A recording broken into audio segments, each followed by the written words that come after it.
NTR university of health science వారి సౌజన్యంతో modern medical dental కళాశాలలో విద్యార్థులకు సాంస్కృతిక మేళాలు బుధవారం నుండి ఎన్ఆర్ఐ మెడికల్ కాలేజీ గ్రౌండ్స్లో ప్రారంభమయ్యాయి.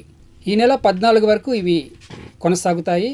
AP health minister Satyakumar Yadav, NTR health university VC doctor P Chandrasekhar, NRI కార్యదర్శి Somakrishnamurthy, treasurer Bapireddy, joint secretary doctor Mani Akkineni, founder directors doctor Apparao Mukkamala, doctor Upendranath Nimmagadda, doctor P రాఘవరావు, MS Srinivasarao, dean N Lakshmi తదితరులు పాల్గొన్నారు. ఈ సందర్భంగా మంత్రి సత్యకుమార్ మాట్లాడారు.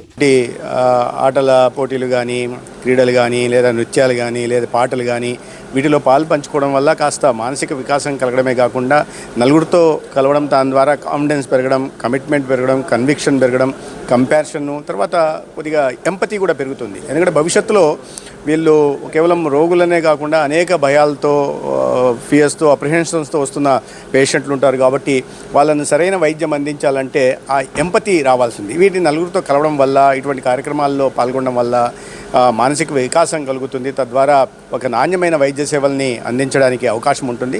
అయితే ఆంధ్రప్రదేశ్ విభజన జరిగిన తర్వాత ఏనాడు ఇలాంటి ఇంటర్ కాలేజియేట్ కాంపిటీషన్స్ పెట్టేవాళ్ళు కాదు. ఎందుకంటే ఏదో మెడిసిన్ విద్యార్థులు అంటే కేవలం తరగతులకు మాత్రమే పరిమితము, లేదా క్లినికల్ పోస్టింగ్స్ మాత్రమే పరిమితం అనే భావన ఉండేది. దాటిని అన్నింటినీ పటాపంచలు చేస్తూ ఇవాళ NTR health university vice chancellor doctor Chandrashekar garu 30 కళాశాలలకు సంబంధించిన కాలేజీల మధ్య పోటీ నిర్వహించడం, 3 రోజుల పాటు నిర్వహిస్తున్న కార్యక్రమాల్లో దాదాపు 350 మంది విద్యార్థులు ఒకచోట కలవడం, వారి అనుభవాలని పంచుకోవడం, ఇతరత్ర వాటిని పోటీలో కూడా పోటీతత్వం కారణంగా ఒక యాటిట్యూడ్, ఈ క్రీడల్లో వీటిలో దీనిలో పాల్గొనడం వల్ల ఒక యాటిట్యూడ్, పాజిటివ్ యాటిట్యూడ్ డెవలప్ అవుతుంది. ఆ దిశగా ప్రయత్నం మొట్టమొదటిసారిగా చేస్తున్నాం.